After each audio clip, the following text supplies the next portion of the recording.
To replace the Chute Torsion spring on the Cub Cadet Chipper Shredder, you will need a 9/16" wrench and an adjustable wrench. Place a towel or blanket into the hopper to prevent the torsion spring nut from falling into the impeller housing. Using the 9/16" wrench to secure the nut, unthread the torsion spring shoulder bolt using the adjustable wrench to detach the old spring.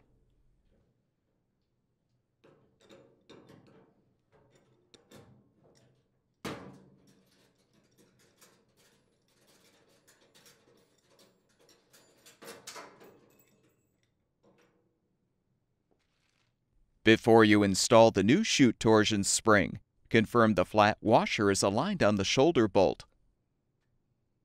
With the longer end facing outward, slide the spring onto the bolt. Align the wave washer on the bolt with the curved side facing the spring.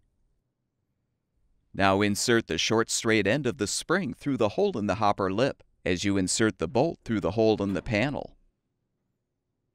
Thread and tighten the nut to secure.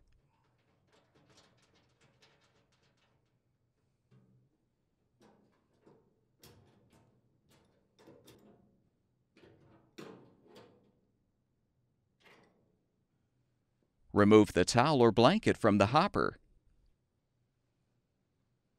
You can now use the torsion spring to secure the chute for storage.